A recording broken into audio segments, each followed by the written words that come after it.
So, Jake, could you please kindly introduce yourself? So my name's Jake, as it says on the screen. I'm the co-founder of ChannelCrawler, which is a website that helps you to find YouTubers that you would want to sponsor.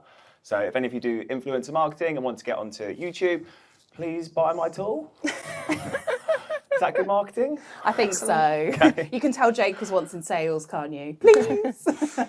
And we are also going to be talking about with Jake, because Jake is both in the marketing game and also a founder of a company. So we're going to talk about why marketing feels like it's so fucking difficult right now. And obviously, Jake, you can offer both sides of that argument, I think. But before we get into the topic, we always like to start with a marketing confession. Because I think we are very much used to seeing people online talk about how great everything is, especially on LinkedIn. So we like to talk about negative shit to start with. So Jake, confession, something you fucked up recently? Yeah, so I muck up a lot of things all of the time. So like one thing, I recently started trying to code and deleted 3 days of work from the whole team, which was really good. But in a marketing sense, actually, SendGrid and me have a lot of arguments all the time. Is anybody a SendGrid user here? No.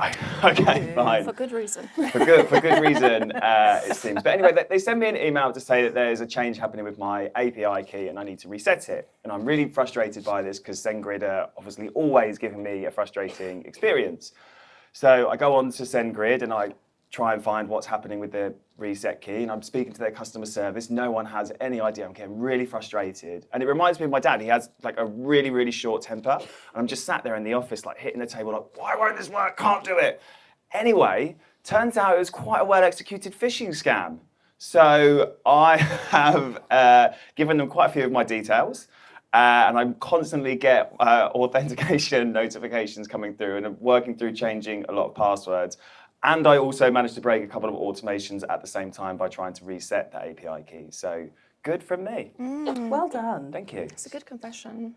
Yeah, I always like it when someone who you think is going to be tech savvy falls for a phishing scam. Well done, Jake. Thank you. Yeah, I did feel quite foolish. Yeah. So As I do now.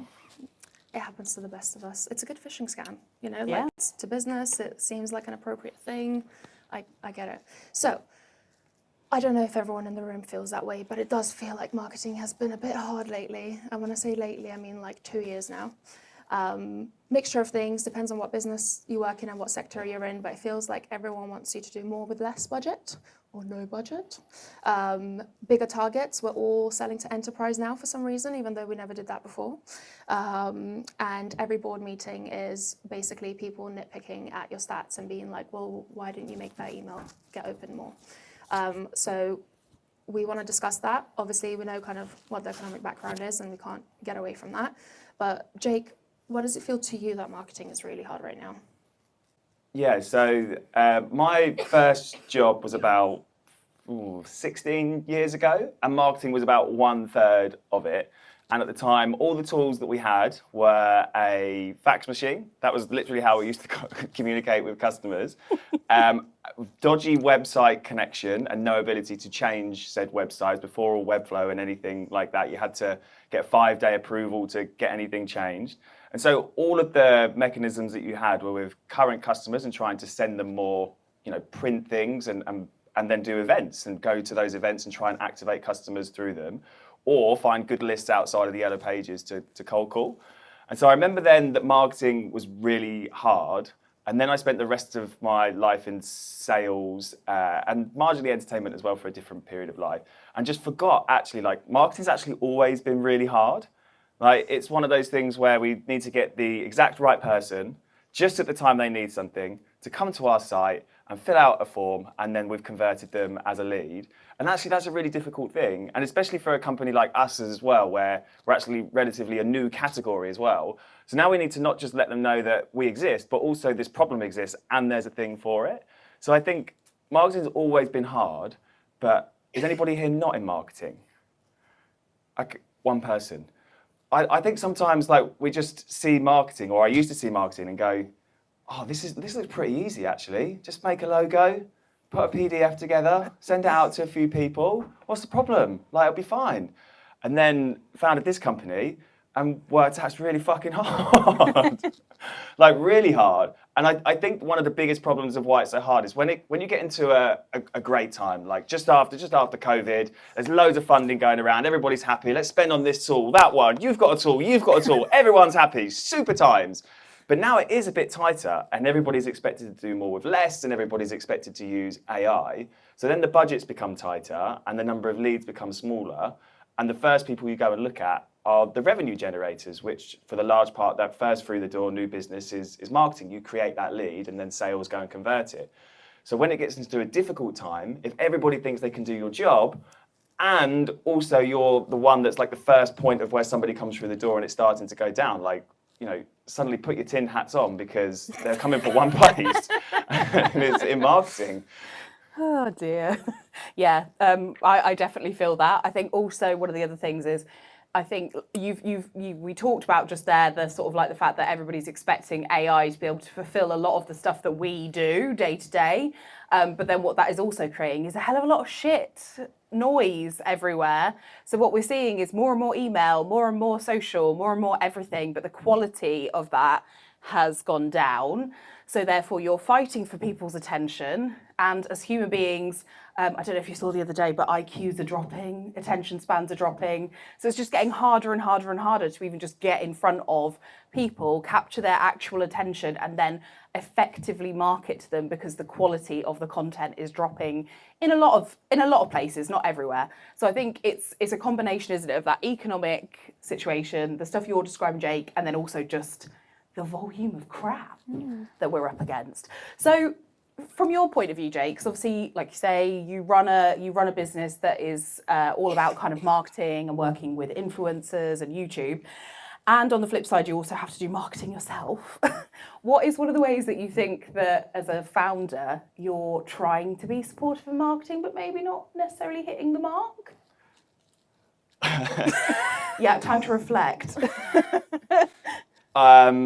I am one of those excited people that go, I've got a great idea, which anybody that's put together a well-executed marketing strategy will know that that usually is the opposite of what you've all agreed and aligned on and is what is going to drive the business forwards. And so I definitely know in myself that I get very excited about this new thing or something that we could try, yet it doesn't quite sit alongside what we're already doing and how we already generate some of the right customers. But obviously, I also know that comes from a really good place. Like, I want the business to do well. I want us to be able to do more with less, and I want us to be able to do more in marketing. But I also know that sometimes, virtually or physically, my team want to punch me through the screen. So sorry to them. Just full disclosure, I do some ChannelCrawler's marketing, and literally 2 days ago, Jake and I had a conversation of Jake's like, hey, should we be working on these things? And I was like, hey, are they in the roadmap I put together last week? No, okay. We're not doing them. We're not doing that then, I guess. Yeah, the conversations have become like shorter now. Like before they were like, oh, we could, and I was like, no, this is what we're doing. I'm like, okay, fine, cool. That's obviously a very difficult situation. Now, for you guys, it sounds like your relationship is good enough, CEO to marketer, to be able to handle that. If people are listening and like, I can't have that conversation with my CEO, what's everyone thought?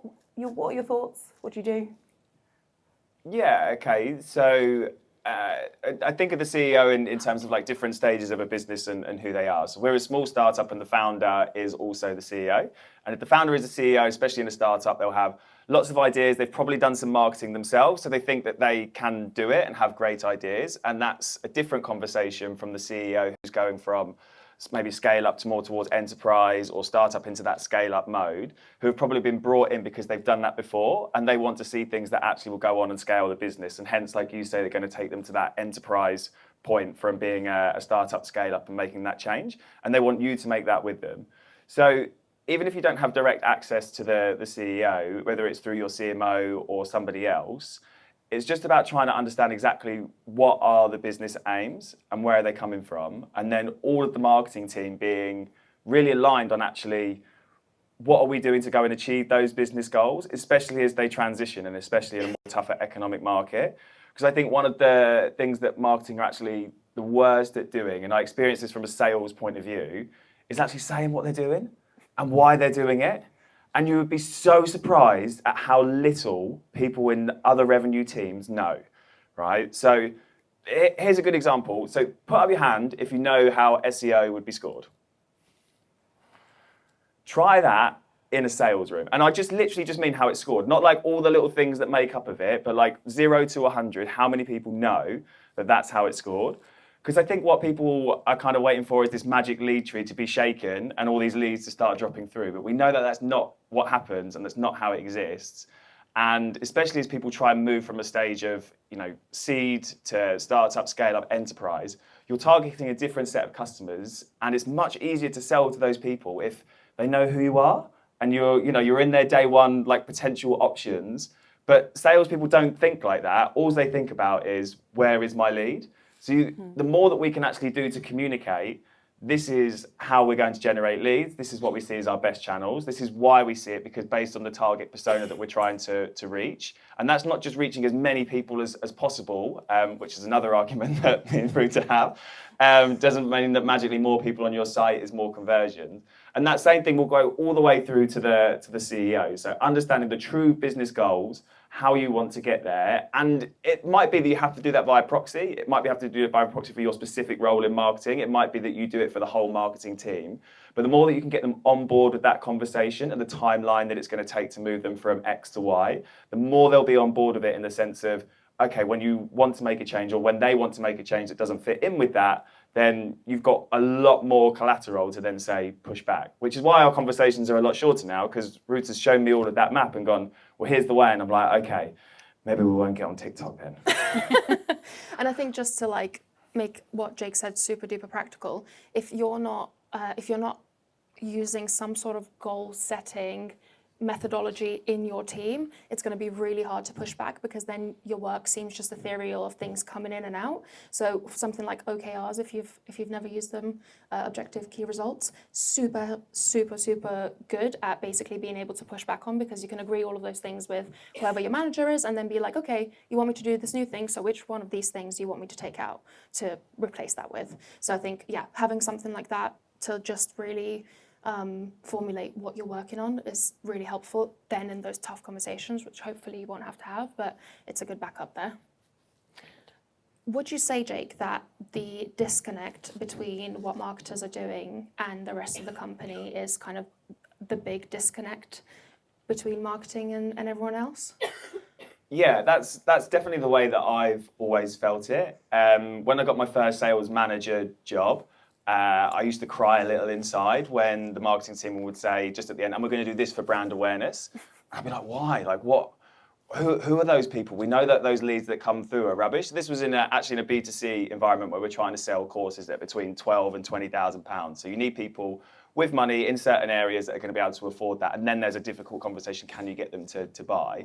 And so, when you're doing like Facebook leads that convert at 0.02% in different regions of the world that are outside mainland Europe and America, like that's really hard for me as a revenue generating person that sits on a number that knows if I miss target twice, like I'm in a meeting where my job is on the line.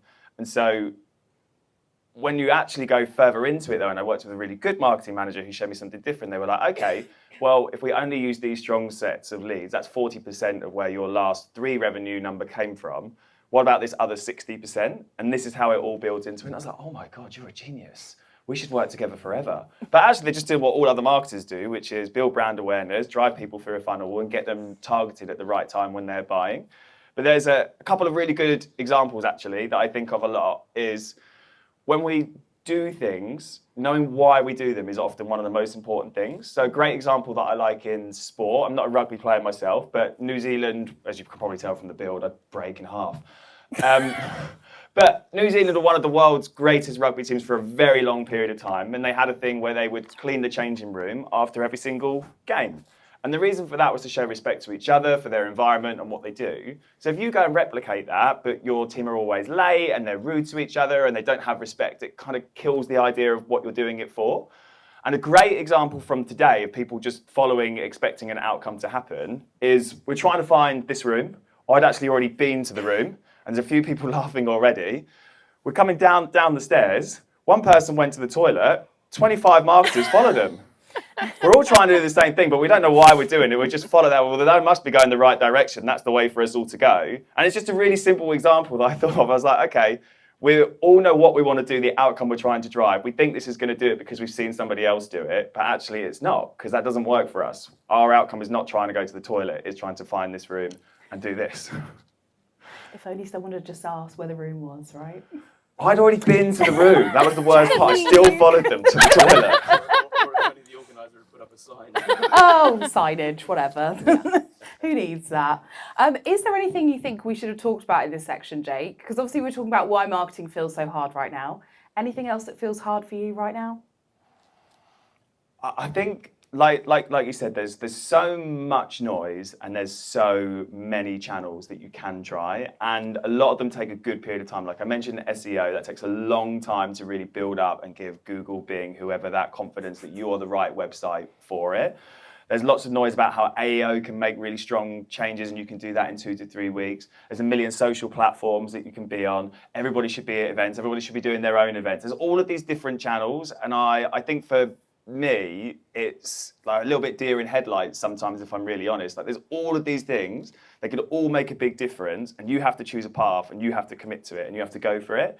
And at that same time, and this is with like the customer persona that you go after as well, you have to cut out the others and you have to cut out those opportunities. And that's a really good thing to do, but that also gives me high level of anxiety, and my palms literally start to sweat as you do it. And I think that's the hardest part, is sitting down and having really tough conversations amongst ourselves and as a business, is like, how do we go and get the right types of leads for us? Because even if you generate 50 MQLs each month, like they're not all the same MQLs, right? They're all different leads that come through the door, and you might have targeted them all in different ways. And actually, you find one set of them is much better, and they're the ones you should focus on, rather than trying to drive the volume of others.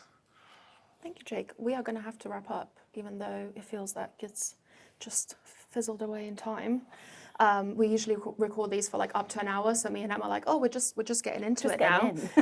Do we have time for Q&A, Yes, Greg? absolutely. Excellent. So yeah, 5 minutes for Q&A if anyone has any burning questions. Sure. Yeah. I just thought I'd ask what your top priority is for marketing at the moment. What's your top priority for marketing? Yeah, so we have always been really good at driving traffic to the site that you're about to see in a moment's time, but our conversion rate is horrifically below the industry average and anywhere where we would want it to be. And that's because me, as a marketing genius, has always been like, let's just get as many people to the site as possible, and I'm sure they'll eventually convert and we'll make money. And surprisingly, it doesn't work.